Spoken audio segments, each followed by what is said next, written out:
आज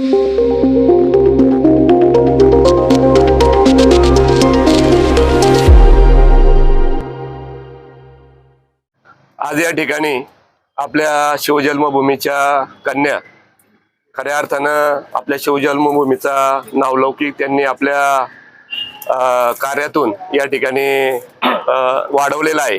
आपल्या नारायणगाव परिसरातील आणि येडगाव परिसरातील खऱ्या अर्थानं शेतकरी कुटुंबातील या दोन कन्या कुमारी दिव्या संतोष भोर आणि कुमारी रचना उर्फ संपदा संतोष कोल्हे या दोनही कन्यांनी काल जी लोकसेवा आयोगाची रिझल्ट लागला त्यामध्ये दिव्या संतोष भोर यांनी अतिशय चांगल्या पद्धतीनं कामगिरी करत असताना राज्यामध्ये चौथा क्रमांकानं ती उत्तीर्ण झाली। या अगोदर सुद्धा ती कृषी सहाय्यक म्हणून तिला त्यामध्ये यश आलं होतं आणि कालच्या याच्यामध्ये अतिशय चांगल्या पद्धतीनं तिने महाराष्ट्र राज्यामध्ये चौथी ती डेप्युटी डायरेक्टर ॲग्रिकल्चर म्हणजे कृषी उपसंचालक म्हणून तिने पोस्ट प्रदान केलेली आहे। खऱ्या अर्थानं शेतकरी कुटुंबातील सन्माननीय संतोष भाऊ भोर या नारायणगाव परिसरामध्ये संतोष कृषी सेवा केंद्राच्या माध्यमातून येडगाव या ठिकाणी कार्यरत होते आणि शेती व्यवसायाच्या माध्यमातून हे कुटुंब गरीब कुटुंब प्रतिकूल परिस्थितीमधून सुद्धा त्यांनी मुलींना चांगलं शिक्षण दिलं आणि त्या शिक्षणाच्या माध्यमातून आज खऱ्या अर्थानं ही आपली जुन्नर तालुक्याची कन्या ही घवघवीत यश मिळून या ठिकाणी यश संपादन केले। नारायणगाव ग्रामपंचायत आदरणीय भाऊ पाटे व त्यांचा सर्व मित्र परिवार सर्व ग्रामस्थ यांच्या वतीनं तिचाही या ठिकाणी सन्मान होते। आणि दुसरी कन्या आपल्या नारायणगावातील आमच्या कोल्हे परिवारातील कुमारी संपदा उर्फ रचना संतोष कोल्हे खऱ्या अर्थानं प्रतिकूल आणि कष्टकरी कुटुंब स्वतःचा संतोष भाऊ नेहमी सातत्याने शेती व्यवसायाच्या माध्यमातून दुग्ध व्यवसाय असेल एवढंच नव्हे तर दुसऱ्याच्या शेतावर पंप फवारणी करण्यासाठी मोलमजुरी करण्यासाठी संतोष भाऊ खऱ्या अर्थानं काल जो रिझल्ट आला सगळ्यांच्या डोळ्यात पाणी आलं। अतिशय म्हणजे प्रतिकूल परिस्थितीमधून सुद्धा त्या संपदानं अतिशय घवघवीत यश ती राज्यामध्ये 17वी आली आणि ओबीसी मध्ये 5वी आली। तिने सुद्धा असं चांगल्या प्रकारचं घवघवीत यश संपादन केलं। या दोनही आपल्या शिवकन्यांचं मी नारायणगाव ग्रामपंचायत असेल सर्व ग्रामस्थ असेल यांच्या वतीनं आदरणीय भाऊ पाटे व त्यांचा सर्व मित्र परिवार संतोषदादा वाजगे असतील विकाजी तोडकरी असतील व सर्व ग्रामपंचायत सदस्य ग्रामस्थ यांच्या वतीनं या ठिकाणी आदरणीय गुलाबशेठ नेरकर सुद्धा येडगावचे ग्रामस्थ हर्षलभाऊ गावडे असतील हे या ठिकाणी उपस्थित आहे। यांच्या सर्वांच्या वतीनं या दोनही शिवकन्यांचं मी या ठिकाणी हार्दिक असं अभिनंदन करतो आणि त्यांच्या पुढील वाटचालीस मनापासून शुभेच्छा देतो। थांबतो। जय हिंद जय महाराष्ट्र। छत्रपती शिवरायाच्या प्रतिमेला अभिवादन करतो आणि आज शिवजन्मभूमीमधल्या या दोन्ही कन्या त्या ठिकाणी दिव्या संतोष भोर आणि रचना संतोष कोल्हे दोन्ही या कन्यांनी जे घवघवीत यश संपादन केलेलं आहे त्याबद्दल आपण या ठिकाणी आदरणीय भाऊ पाटे यांच्या मार्गदर्शनाखाली आणि त्यांच्या सर्व सहकाऱ्यांनी हा जो काही त्यांचा सहकुटुंब या ठिकाणी जो उचित असा सन्मान ठेवलेला आहे। प्रथमतः मी येडगाव ग्रामस्थांच्या वतीनं आपणा सर्वांना या ठिकाणी धन्यवाद देत असताना काळ्या आईची सेवा करणारे या ठिकाणी हे दोन्ही परिवार आहेत। खरं तर संतोषच्या बाबतीमध्ये आपण सांगितलं त्यांच्या दोन्ही मुलगी कृषी सहाय्यक म्हणून या पदावरती नियुक्ती झाल्या होत्या आणि त्याच्यामध्ये दिव्याने या ठिकाणी MPSCची परीक्षा देऊन ते राज्यामध्ये चौथी आलेली आहे आणि या ठिकाणी रचना ही 17वी आणि OBC मध्ये 5वी आलेली। खरं तर या मुलींचं पूर्वीचं एक असं हे होतं का महिला स्त्री म्हटलं का मूल चूल आणि तेवढ्या पुरत्या मर्यादित होत्या, परंतु आज पायलट असेल किंवा युद्ध रणभूमीवरती सुद्धा त्या ठिकाणी आज महिला आपल्याला सगळीकडे बघायला मिळत आहेत। त्याबद्दल मी यांना सगळ्यांना उपस्थित आपल्या सर्वांच्या वती आम्ही येडगाव ग्रामस्थांच्या वतीनं या ठिकाणी माजी सरपंच सतीश शेठ नेरकर असेल मी असेल त्याच्यानंतर आपले हर्षलभाऊ गावडे असतील आणि आरोटे सर असतील यांच्या सगळ्यांच्या वतीनं उपस्थित आपल्या सर्वांच्या वतीनं त्यांच्या पुढच्या वाटचालीला शुभेच्छा देतो या ठिकाणी थांबतो। धन्यवाद। आज खऱ्या अर्थाने शिवजन्मभूमीला सोन्याचा दिवस मानावा लागेल, त्यातल्या त्यात नारायणगाव परिसराला. कारण आपल्या या दोन्ही कन्या आज संपूर्ण महाराष्ट्रामध्ये आपलं नावलौकिक वाढवायचं काम निश्चित स्वरूपात केलंय. आणि मला निश्चित स्वरूपात आनंद आहे की आमचा सहकारी मित्र दोन्ही संतोष हे दोन्ही पुढं माग शाळेमध्ये असताना अत्यंत, हेमंत भाऊंनी सांगितलं की अत्यंत कष्टमय जीवन जगत असताना सुद्धा शिक्षणाची कास सोडलं नाही. आणि मला वाटतं आज खरोखर सिद्ध झालं की बाबासाहेब आंबेडकरांनी सांगितलं शिक्षण हे वाघिणीचं दूध आहे. आणि त्या माध्यमातून आपल्या ह्या कष्टकरी समाजामधल्या मुलींचं आज सगळं महाराष्ट्रभर डंका गाजतोय. मनापासूनच या दोन्ही कन्यांना अभिनंदन आहे.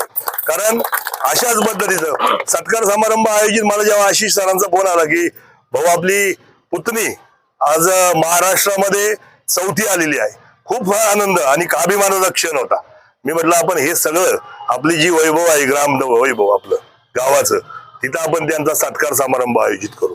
हा छोटेखानी जरी सत्कार समारंभ असला तरी जो शिवजयंती उत्सव आपला आहे त्या निमित्ताने आपल्या सगळ्यांच्या माध्यमातून या दोनही कन्यांना शिवजयंती उत्सवाचा मी मनापासूनच त्यांना बोलवणं देतोय की आमंत्रण देतोय की या उत्सवाला आपण सगळ्यांनी येऊन या उत्सवाचा सुद्धा सन्मान वाढवावा. कारण या दोन्ही मुलींनी आपल्यासाठी निश्चित स्वरूपात अभिमानाचा क्षण आपल्या सर्वसामान्य जीवनामध्ये आणलाय. आणि मला ह्यामध्ये एवढंच अपेक्षित आहे की सत्कार समारंभ यासाठी केले पाहिजे की यांच्यापासून अनेक लोकांनी, अनेक मुलांनी प्रेरणा घेतली पाहिजे. आणि खरोखर संतोष भाऊंच्या बाबतीत सांगायचं झालं तर टाकी मारणारा माणूस, त्याची मुलगी आज एवढ्या फवारणी करणारा, याची मुलगी आज आपल्या महाराष्ट्रामध्ये जाते. किंवा संतोषच्या बाबतीत सुद्धा वेगळं काही नाही. आम्ही सगळ्यांनी स्वतःचं आयुष्य समोर बघितलं या सगळ्या मुलांची धडपड आणि त्यावेळेची परिस्थिती सुद्धा. आज त्या माध्यमातून जी उंची यांनी मिळवली, मनापासूनच त्या दोघींनाही मी अभिनंदन करतो. समस्त नारायणगावकर असतात किंवा समस्त आज येडगावची सुद्धा सगळी मान्यवर इथं मंडळी उपस्थित आहे त्यांच्याही वतीने, त्याचबरोबर नारायणगाव वारुवाडी जिल्हा परिषद गटाच्या वतीने असेल किंवा सर्व शिवजन्मभूमी जुन्नर तालुक्याच्या वतीने या दोनही कन्यांचं मनापासूनच मी अभिनंदन करतो. आणि मला वाटतं एक वाक्य याला समर्पक आहे, अश्रूंची झाली फुले आणि कष्टांचे झाले मोती. मला वाटतं हे अत्यंत समर्पक वाक्य या गोष्टीसाठी असलं पाहिजे. मी मनापासूनच दिव्या संतोष बोर आणि रचना संतोष कोल्हे, दोघंही संतोष आहेत आणि दोघंही वर्गमित्र म्हणायला हरकत नाही. पुढं या दोघांनाही मनापासूनच अभिनंदन करतो की त्यांनी सुद्धा जे संस्कार केले, जी शिक्षणाची त्यांना मुलांना आवड होती ती जोपासायचं काम केलं. मी मनापासून त्यांचं सुद्धा अभिनंदन करतो. आणि पुन्हा एकदा या दोनही मुलींना मी खूप साऱ्या शुभेच्छा व्यक्त करतो. त्याचबरोबर खरं तर आज बनकरता इथं उपस्थित आहेत विषयावर, त्यांचं सुद्धा पंचायत समितीला भरघोस मताने निवड झाली, त्यांचं सुद्धा मी मनापासूनच अभिनंदन करतो. थांबतो. जय हिंद, जय महाराष्ट्र, जय शिवराय. नमस्कार सर्वांना. आज सर्वप्रथम तुम्ही सर्वांनी माझा इथे आणि माझ्या कुटुंबाचा, आमच्या दोघींचाही इथे सत्कार केला, त्याबद्दल सर्वांचे खूप खूप मनापासून धन्यवाद. सर्वप्रथम मी माझ्या आईवडिलांची पुण्याई म्हणून इथं आहे हे मी पहिल्यांदा व्यक्त करते. दुसरं म्हणजे माझ्यासाठी खूप गर्वाचा क्षण होता जो मला इंटरव्ह्यूमध्ये पण तिथं ज्या प्रश्नांची उत्तरं देताना माझी सुरुवातच शिवजन्मभूमी जुन्नर इथून झाली. आणि त्यामुळंच मला असं वाटतं तिथं माझा कॉन्फिडन्स आला. इंटरव्ह्यूला पण मी राज्यामध्ये चांगल्या इंटरव्ह्यूच्या स्कोअरमध्ये आहे. त्याबद्दल मला या जन्मभूमीचं सगळ्यात प्रथम मी शतशः नमन करते. यानंतर मी सध्या पण कृषी सेवक म्हणून जॉईन आहे नाशिकमध्ये. आणि तेव्हा पण मी माझे 100% दिले जोपर्यंत मी MSc केली, तेवढे माझे नॉलेज आहे ते शेतकऱ्यांना देण्यापर्यंत. कारण त्या सभेत पण कृषीभूषण शेतकरी होते आणि सर्वांचं पण मी मनापासून आभार मानते. आणि त्यानंतर माझी जी सहकारी आहे मध्ये एकत्र अभ्यास केलाय, तिला पण खूप खूप धन्यवाद, तिच्या कुटुंबाला पण खूप खूप धन्यवाद आणि इथं जमलेल्या सर्व ग्रामस्थांना पण खूप खूप धन्यवाद. शेतकरी कुटुंबातील शेतकऱ्यांसाठी भविष्यकाळात तुम्हाला काम करायचं आहे. छत्रपती शिवाजी महाराजांना स्मरून शेतकऱ्यांना काय आश्वस्त कराल? पहिल्यांदा तर छत्रपती शिवाजी महाराजांना स्मरून मी हे म्हणू इच्छिते की जसं शिवरायांनी त्या काळामध्ये शेतकऱ्यांवर जुलूम होऊ नये म्हणून, तसेच महात्मा फुलेंनी त्यांच्यावर जुलूम होऊ नये म्हणून शेतकऱ्यांच्या आसुडींमधून जे जे व्यक्त केले त्याच भावनेतून प्रेरित मी शेतकऱ्यांसाठी कायम माझ्या शेवटच्या श्वासापर्यंत, माझ्या शेवटच्या पोस्टिंगपर्यंत त्यानंतर सुद्धा कार्यरत राहील. माझं नाव रत्ना संतोष कोल्हे आणि मी आपल्या इंटरव्ह्यू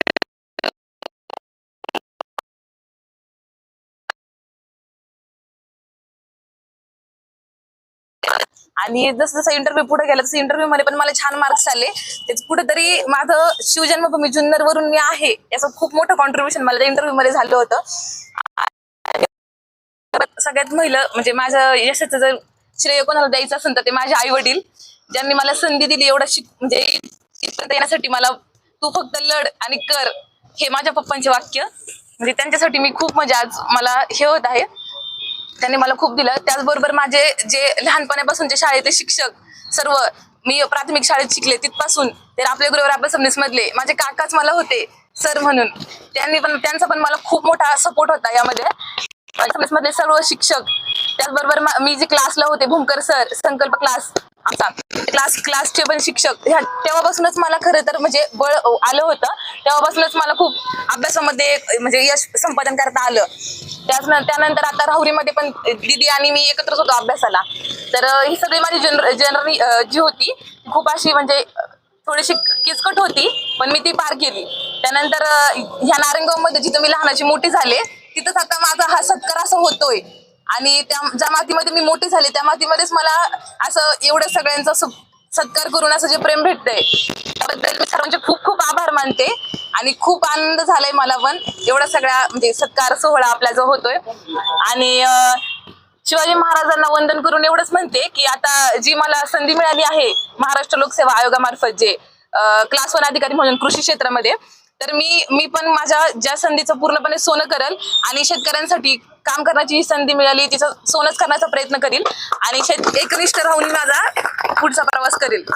जय शिवाजी, जय शिवाजी छत्रपती शिवाजी महाराज की. थँक्यू.